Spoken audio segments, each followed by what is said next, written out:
U rikthyer sërish në studio për të vazhduar me musafirin e radhës. Si çdo mëngjes edhe sot kemi kënaqësinë që të flasim për çështje që prekin drejt për drejt të ardhmën tonë dhe çfarë është më themelore për të ardhmën se sa arsimi. Sot me ne në ritmin e ditës kemi një të ftuar të veçantë, rektorin e posa zgjedhur në Universitetin Nën Tereza, profesorin Bekim Fetai. Mirë se erdhët në emisionin e mëngjesit Ritmi i ditës. Faleminderit për thirrjen. Mirëmëngjes. Me që është mëngjes për të relaksuar të themi pak bisedën, na tregoni se si e filloni ju ditën, cili është një zakon i vogël që çdo mëngjes nuk e lini pa e bërë, themi. Një zakon është kafja e zakonshme, domethënë çdo mëngjes dhe kontrollimi i agjendës.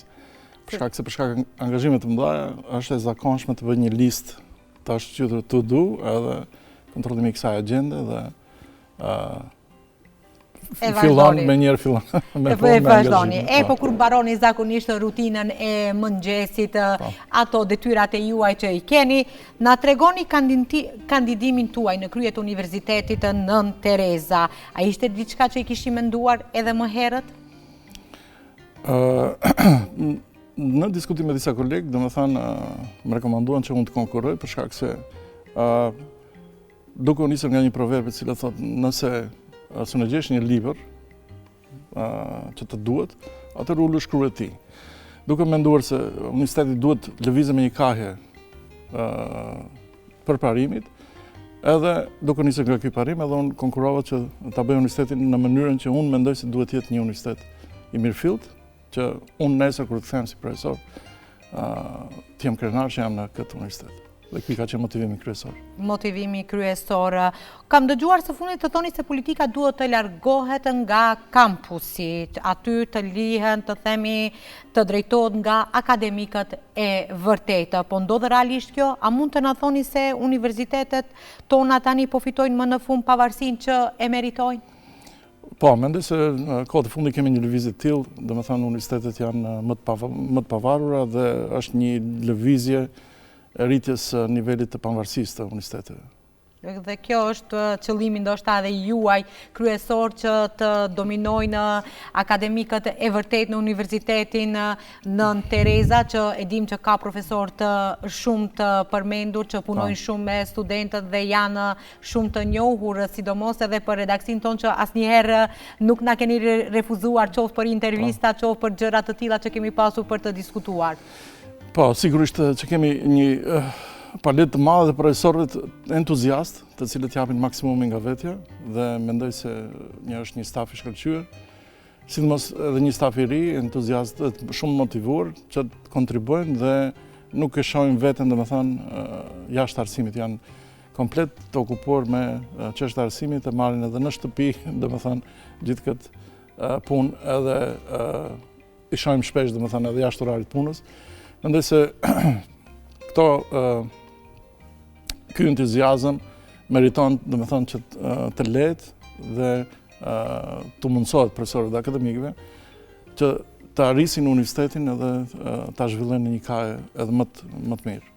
Profesor, na thoni se cili është vizioni juaj për më shumë cilësi në universiteti që tashmë ju drejtoni? Vizioni i një universiteti, domethënë, është një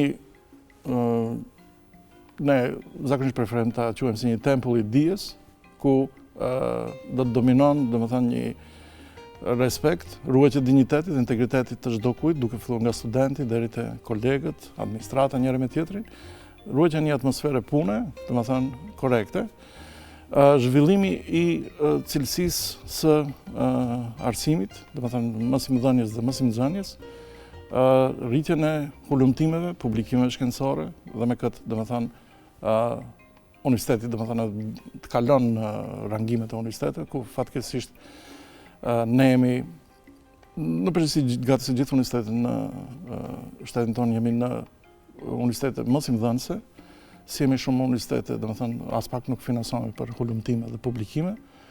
Dhe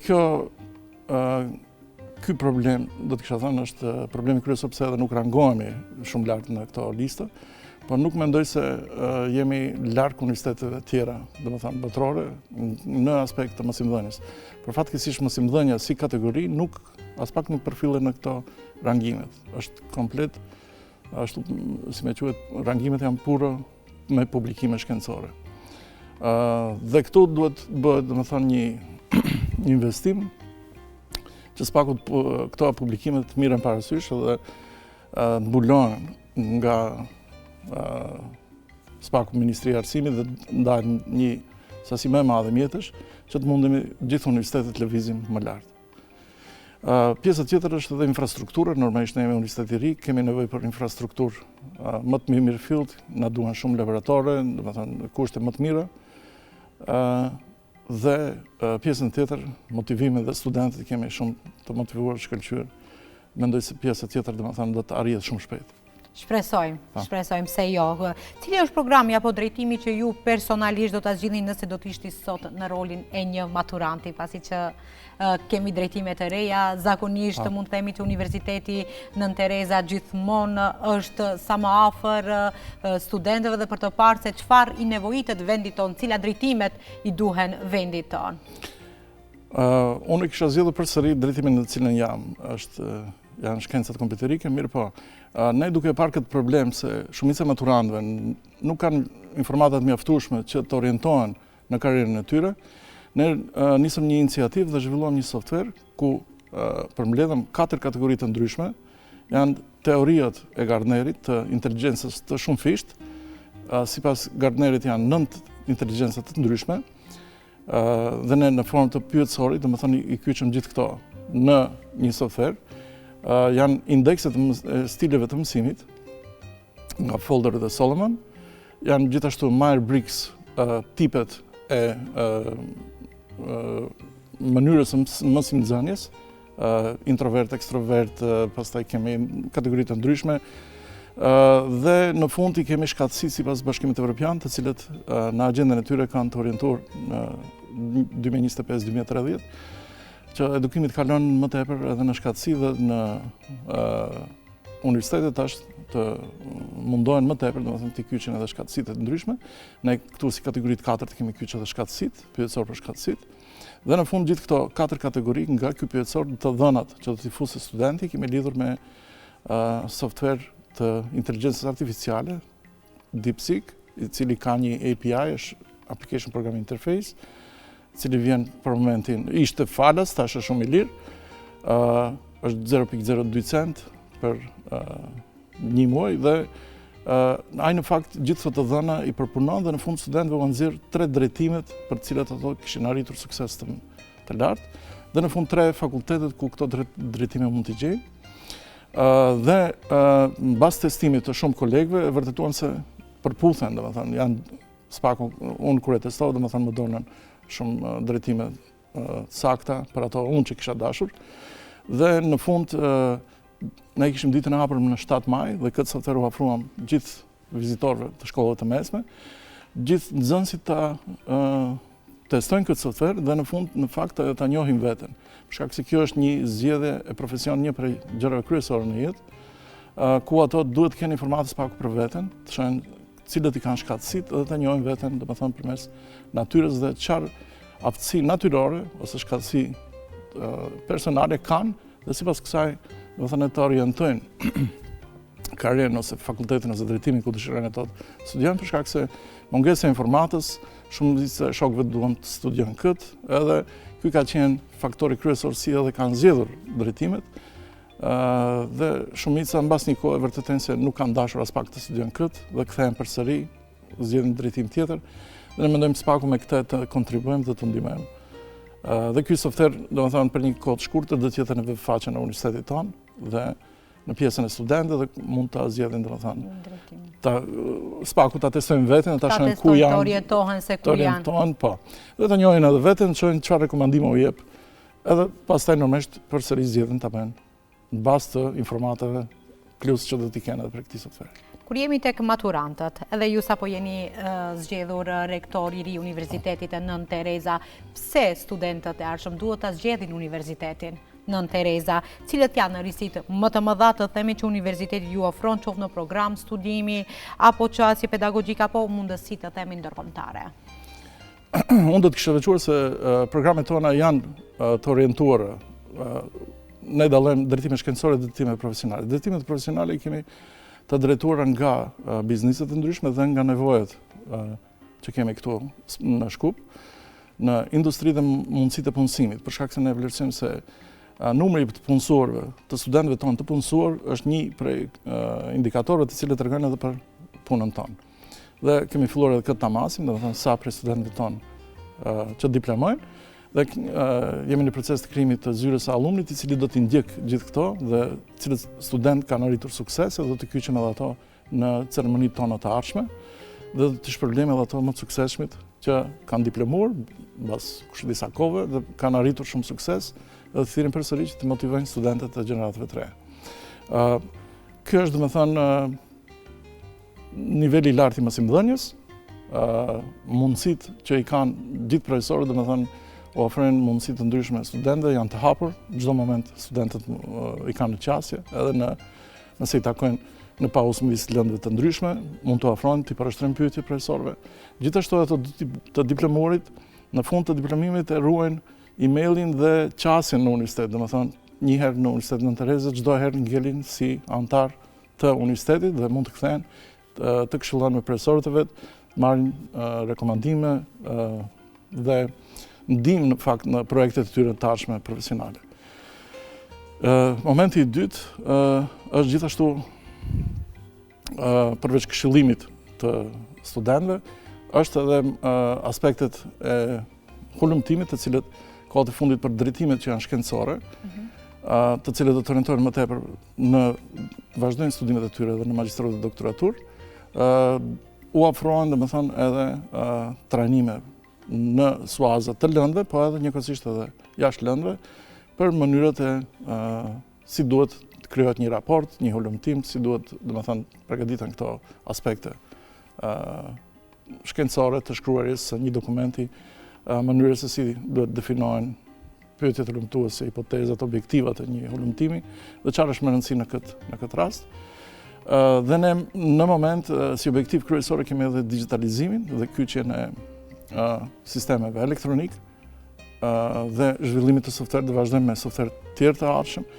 Gjithashtu kemi krijuar një software ku duke posaçërisht kemi dedikuar për studentët vitet e parë në master, ku të cilët për një ide që e kanë për një temë, për shkak se në fillim edhe nuk din saktë çfarë dëshirojnë të punojnë si temë të magjistraturës, e shënojnë parafërsisht në pika të shkurtë, domethënë titullin që ato dëshirojnë ta hulumtojnë dhe softveri u gjeneron disa mundësi, disa pyetje hulumtuese, hipoteza, objektiva të mundshme dhe u lën link, domethënë ku janë këto metodologjitë të ndryshme, kuantitative, kualitative, ku mund më tepër të lexojnë lidhje me këtë, edhe 7 detyra të cilët ato duhet i realizojnë në lidhje me këtë temë, edhe në pastaj të bisedojnë me profesorin të cilën e kanë zgjedhur.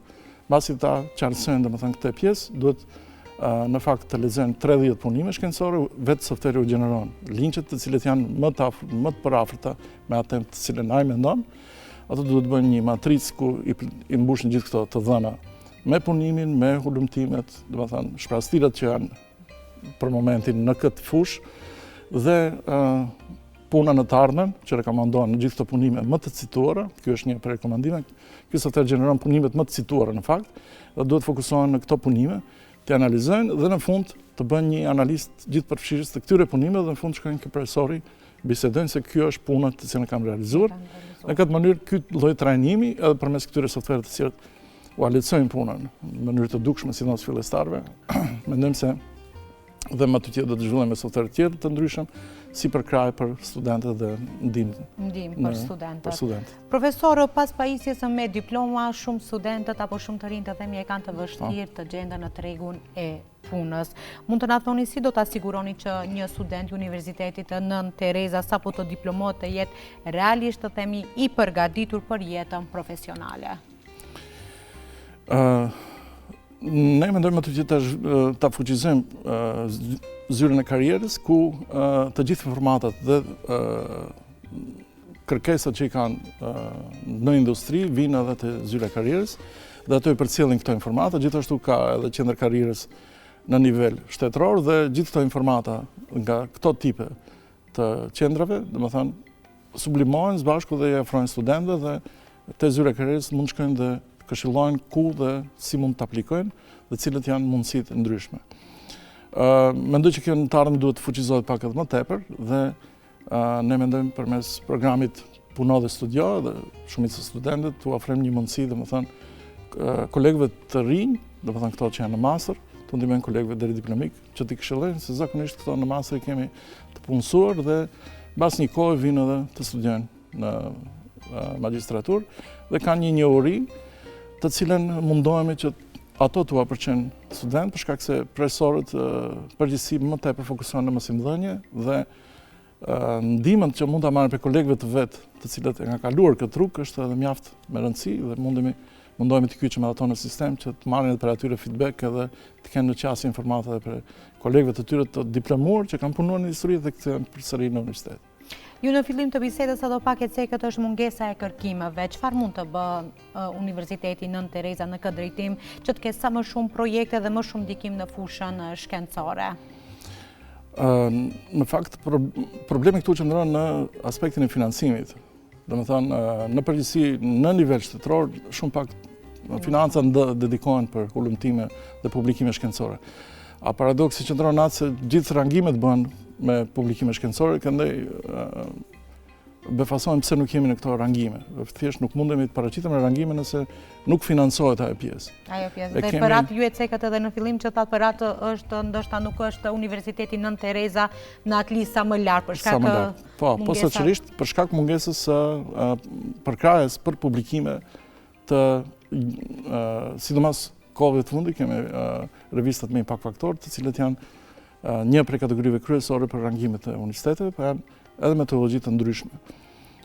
Disa prej metodologjive gjithashtu përfshin edhe mobilitetet. Pjesa e mobilitetit, prandaj edhe insistojmë në ndërkombëtarizimin, për shkak se që të kemi mobilitet jo vetëm studentët mund të lëvizin, domethënë të vinë në universitetin tonë, që kemi domethënë student prej Italie dhe po është një numër i vogël, domethënë krahasim me potencialin dhe mundësitë që i kemi. Janë zakonisht 2-3 që vinë, po kjo është një numër ne konsiderojmë numër i vogël për një semestër që mund të vinë studentë të jashtëm, krahasim sa domethënë janë mundësitë dhe sa janë zakonisht në universitetet tjera europiane, domethënë kemi një lëvizje më të hofshme dhe më të madhe. Dhe këtu mendoj se mund të arrihet mjaft. Edhe plotësohet edhe ky kriterium, për shkak se rangimet janë të ndryshme. Një prej rangimeve kryesore është rangimi është të quajtur i Shangajit, të i cili metodologjia është ndryshe, ndërsa kemi edhe Webometrics, e cila është me kriteriume tjera, mirë po kryekëput gjithë këto rangime përfshin publikimet shkencore, i kanë të përbashkëta. Përbashkat. Ju jeni në fillim të mandatit si rektor, po ta vizatojmë bashkë Universitetin në Nën Tereza pas 4 vitesh. Si do duket ai në ndrejtimin tuaj? Si e imagjinoni pas 4 vitesh? Pas 4 vitesh e kisha imagjinuar si një vend ku çdo kusht do të ishte ndjerë shumë mirë, domethënë një herë tjetë, të gjendet, të studion, të ketë mundësi të ndryshme, një infrastrukturë moderne dhe njëkohësisht të jetë krenar që është pjesë e një universiteti të tillë. Domethënë krenaria që është pjesë e universitetit dominon edhe te stafi akademik, edhe te studentët dhe njëkohësisht universiteti domethënë të ketë një numër më të madh të publikimeve dhe të zhvillimit të infrastrukturës, laboratoreve dhe normalisht, domethënë ai sensi se gjithë të jenë të kënaqur se ky universitet, domethënë është një universitet ku ato ndjehen mirë dhe janë krenar që janë pjesë e këtij universitetit. Dhe për në fund për ta mbyllur në mënyrë pak më personale të themi këtë intervistë, këtë bisedë, çfarë ju motivon çdo ditë në këtë profesion dhe çfarë vlerësoni më shumë tek studentët tuaj? Më tepërmi, domethënë, më motivojnë në rastet ku shumë individ me punën e tyre kanë arritur, domethënë, vetë dhe disa prej tyre janë edhe studentët e mi, dhe unë i kisha këshilluar, të kisha ndajtur për shembull rastin me një student i cili fatkeqësisht më nuk është i gjallë, mirë po arriti shumë, është Hajan Selmani, ka qenë studenti im, i cili 4 vite me radhë arriti që të merë vendin e parë të Microsoftit për këtë region, si Most Valuable MVP, Most Valuable Professional, Dhe gjithë këto i arriti, domethënë, vetë me suksesin e vetë, krijoi një kompani dhe duke punuar në këtë kompani, arriti një sukses të maniqëm, ku arrit të njihet edhe nga Microsoft dhe u thirr domethënë në qendrën kryesore në Shtetet Bashkuar, dhe një dedikim dhe entuziazëm mjaft të madh të tij, dhe unë kisha dashur që të kem edhe shumë studentë të tillë të ngjashëm si ai. Si ai për të vazhduar vetë, për të pasur sukses në të ardhmen. Po. Për shkak se ne jemi aty si ndihmës, mirë po punën kryesore duhet ta bën studenti, ai ka të studion, dhe gjithë përkrahjen ndihmën tonë e ka, edhe ai duhet të jetë vetëm të ketë motivimin edhe dedikimin në punë. Po, patjetër, të themi se profesorët janë si një udhërrëfyes, të paktën na drejtojnë se ku duhet të shkojmë, ka duhet të ecim, dhe ne duhet ta bëjmë punën tonë për të vazhduar. Për të vazhduar, po. Profesor, domethënë për gjithë maturatët kjo ishte një mundësi e mirë për të njoftuar, të themi, me Universitetin Nën Tereza dhe për të bërë thjesht edhe zgjidhjen e tyre për të ardhmen e tyre.